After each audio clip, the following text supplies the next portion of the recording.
A friend of mine, very smart, said to me, "Oh, they won't talk about it. It's never been done before, right? They won't talk about it because they don't want you to win. Because they're sick and they're corrupt. They don't want you to win." In the last 5 months, we've created a record 11.4 million jobs, the most jobs in a short period of time ever created. And we also built the greatest economy in history, and now we're doing it again. See all those hats? Make America great again, again. Let's make America great again, again. When Biden wins, the recovery will end, and a long economic nightmare, just like he said on the debate. We're gonna have a dark winter. That was really depressing. It was even depressing, even though he did so badly in the debate, I was depressed because I said, it's such a depressing thing he said. I like the last statement the best, right? Wasn't that the best? We said, that means you don't want oil. Yes, we are going to get off oil. I said, this is like, I felt like Perry Mason. You know, it's always that last question. It's always the last question. And I go, yes, I'm guilty, I'm guilty. And then they end the show and they go to a commercial. I said, this is the biggest thing that happened tonight. And even Kristen Welker, who I thought did a fair job, okay? I really did. I thought she did. A lot of people thought she was much tougher than me, but that we expect, okay? But I mean, and she looked at him, she goes, because she's on his side. Not his side, she's on the Democrat radical left side, but she still did a relatively fair job. She said, why did you say that? Why? Like, why the hell did you say that? What the hell is wrong? I'm protecting you all night, and now you end the debate. Can we keep it going? For the words, you're all doing good, right? It's a pandemic, and you're doing good. You gotta get this governor, you gotta get her to open. I am so tired of watching her husband go sailing. He wants to go sailing. He's saying, darling, open up this state. I want to go sailing. But he was doing it before, unfortunately, he got caught. Remember, he got caught. His neighbors turned him in. Can you believe it? At every turn, I don't think she likes me too much. What do you think? You think she likes me? I don't think she likes me too much. And I've done a great job for her. You know what? On COVID, the China virus, I've done a phenomenal job for her. At every turn, Biden twisted a knife into the back of Michigan workers and workers all over the country. In 2016, Michigan voted to fire this corrupt political establishment, and you elected an outsider as president who is fired.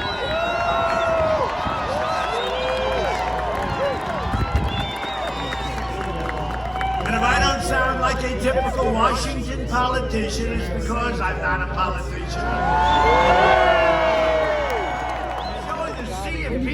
25,000 people. They're showing it's like a sea. And the other one, they're looking and there's like nobody there. But they've gone to that rally, and Fox has gone to, I don't know what the hell happened to Fox. What happened to Fox? Well, we still have a few great ones at Fox. We still have a few great ones. It's not like it used to be. Biden is the guy. It's one of the biggest differences between this campaign and the campaign from 4 years ago. We're doing better now than we ever did.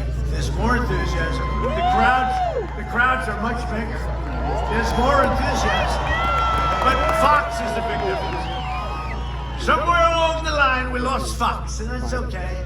That's all right, but that's a big difference. And the big techs, I'll tell you, the big techs are much worse. You know, when I heard how bad they were, and I heard you can't win without them, they're so powerful, and then we won, I said, why are they powerful? Now they've gone totally nuts. Okay. I was looking forever. And yesterday, press reports, I don't know about this, but press reports came out yesterday, said the Biden family is under FBI investigation for money laundering. For money laundering. If Biden wins, China wins. Now, how do you have it where they're getting millions and millions of dollars from communist China, and then he's going to be a president, and he's going to make a deal like I do? I've taken what I've done. Nobody has done what I've done, including to your steel, where they were dumping steel, and I charged them a tariff of 25%. And our steel companies came back, and the 25% was just the beginning. But our steel companies come back. I mean, they all came back. When we win, Michigan wins. When we win, America wins, and that's what I want. That's all I want. That's all I want. I had a very good life before this. People think make a telephone call, and these really dishonest people, they impeach you on a perfect call. How you doing? Congratulations on your win, a man I never even spoke to. I'd like to congratulate you on your win. He just became the president of Ukraine. Let's impeach him for that. These people are sick. But you know, the Republicans stuck together, 197 to nothing in Congress. And 52 and a half to a half. Does anybody know who the half was yet? Biden didn't know, remember? He said, the man from Utah, what's his name? He didn't know. He didn't know. He forgot the name of the man. He's only worked with him for about 35 years. Something going on up there. He won't be there long. He's not going to be there at all because our country will be destroyed. Honestly, we can't play games. We can't play games. You can't play. So you saw what's going on in France, right? Yeah. You saw that? And they had another big attack last night, a really bad one. We are keeping, if it's okay with you, if it's okay with the people of the great people of Michigan, you got to give me approval. We are keeping radical Islamic terrorists the hell out of our country.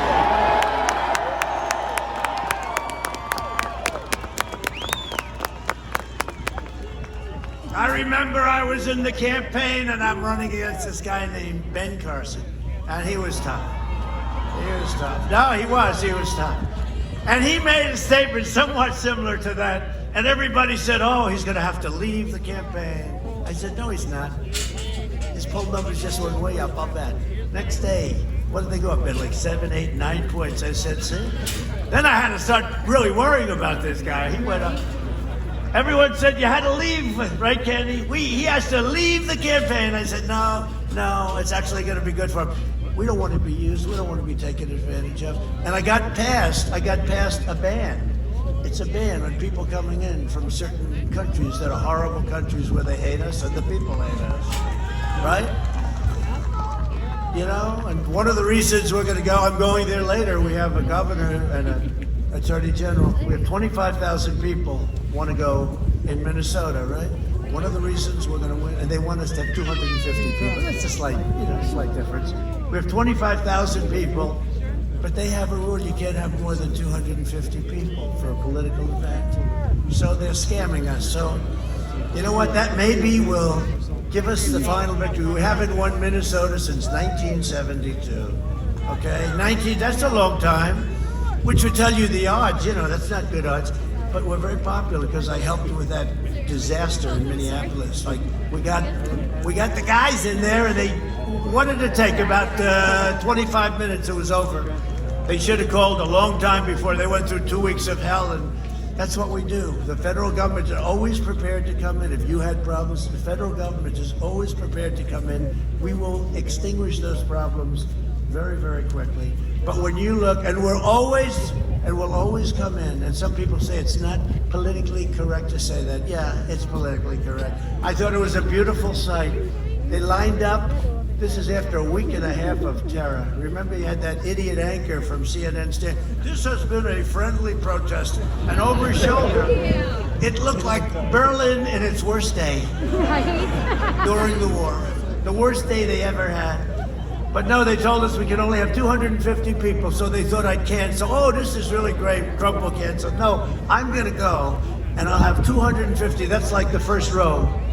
I'll have 250 people, and they'll have a lot of people outside, but I don't want them to stand outside. It's colder there than it is now.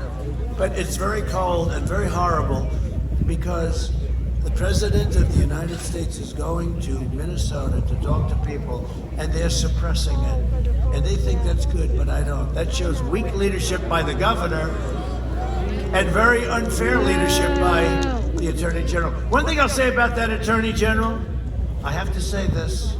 He was like the first one. He and a couple of people. He was sitting down, being interviewed by George Stephanopoulos or somebody. And he said, no, but he was like the vice chairman of the Democrat Party, and you know who I'm talking about. And he said, Trump is just facts. His team has been on it. I know a team when they're on it, and I know a team when they're not on it. His team is on it. They've been responsive late at night, early in the morning. We are working very well with FEMA Region 2 and with the Army Corps of Engineers, building 4 field hospitals. That was a decision the president himself took, and I'm grateful for it. These were just extraordinary efforts and acts of mobilization. And the federal government stepped up. We needed help, and they were there. He said everything that I could have hoped for. And we had a very long conversation. And every single thing he said, they followed through on. We've got to have double the number of ventilators that we requested for that area of the state. And in fact, we got them in, frankly, short order. Have we lost anyone because we didn't have a bed, or we didn't have a ventilator, or we didn't have healthcare staff? No. The president was extending support for new swabs. So conversation, commitment, promise made, promise kept.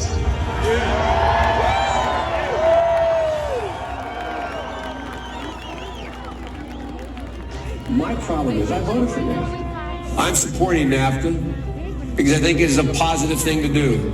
And I do not pretend to be an expert on international trade matters. Trade agreements like NAFTA and permanent normal trade relations with China, which forced American workers to compete against people who are making pennies an hour, has resulted in the loss of 160,000 jobs. The president is absolutely right when he says that China has been cheating for 25 years and that Bill Clinton didn't do enough about it, George W. Bush didn't do enough about it, Barack Obama didn't do enough about it. Rising China is an incredibly positive development for not only China, but the United States and the rest of the world. Rising China is a positive development. It is in our self-interest that China continue to prosper. We want to see China rise. China's a great nation, and we should hope for the continued expansion. China is not our enemy. We talk about China as our competitor. We should be helping. The idea that China is going to eat our lunch is bizarre. They're not bad folks.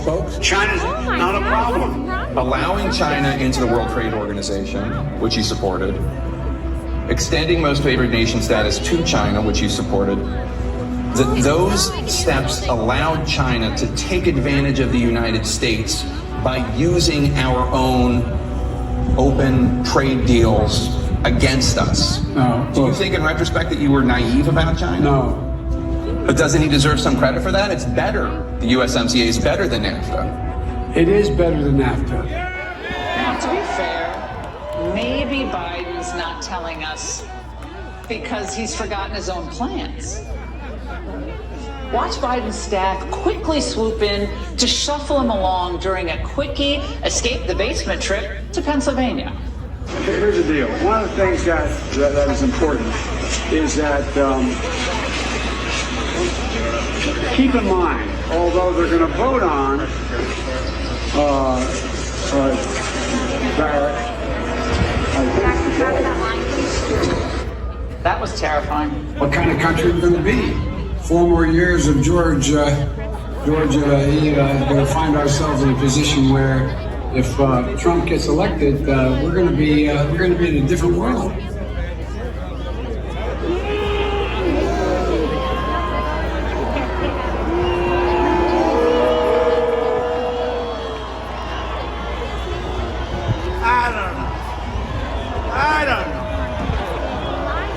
I don't know what to do. We will hire more police, increase penalties for assaults on law enforcement, and we will ban deadly sanctuary cities. We will end the big tech monopoly and restore freedom of speech. We will defend religious liberty, the right to life, and the right to keep and bear arms. We will maintain America's unrivaled military might, and we will ensure peace through strength. We will end surprise medical billing, require price transparency, lower drug prices even more. We have done something nobody's done. 52 years. Last year, drug prices went down, but now they're going to go down at a very high rate because we're doing favored nations. The drug companies don't like me too much, I will tell you. We will protect Social Security and Medicare, and we will always protect patients with pre-existing conditions. America will land the first woman on the moon, and the United States will be the first nation to land an astronaut on Mars. We will stop the radical indoctrination of our students and restore patriotic education to our schools. We will teach our children to love our country, honor our history, and always respect our great American flag. And we will live by the timeless words of our national motto, "In God we trust." For years, you had a president who apologized for America. Now you have a president who is standing up for America and standing up for the great people of Michigan. See, now a lot of times Biden would say, standing up for the great people of Ohio. No, it's Michigan. That's happened 7 times. Can't do that. You can't let that happen. Can't let that happen. We did not come this far and fight this hard only to surrender our country back to the Washington swamp. So get your friends, get your family, get your neighbors, and get out to vote. Get out to vote. Gotta do it. Got a big day, Tuesday. Don't even do it on Monday. My people said, oh, let it go Monday, Sunday. Don't worry about it. Just do it like you like to do it. Just do it. Tuesday's good. On November 3rd, we must finish the job and drain the swamp once and for all. Nobody ever said it was going to be that deep. Nobody ever said it was going to be that deep and that vicious, but we're knocking the hell out of them. They don't know what the hell is going on. It's been tough for them, too. They never had a thing like this. From Midland to Mackinac, from Lansing to Grand Rapids, and from Battle Creek to right here in Waterford Township. Nice. We inherit the legacy of Michigan patriots who gave their blood, sweat, and tears for this beloved nation. This is the state where Henry Ford invented the assembly line. Think of that. It's the place where General Motors, Chrysler, and Kellogg revolutionized entire industries. What a state. Michigan gave us Motown, the Mustang, and the unrivaled might of the American Midwest. We made America into the single greatest nation in the history of the world, and the best is yet to come. Proud citizens like you helped build this country, and together we are taking back our country. We are returning power to you, the American people. That's what I said I was going to do. With your help, your devotion, your drive, we are going to keep on working, we are going to keep on fighting, and we are going to keep on winning, winning, winning.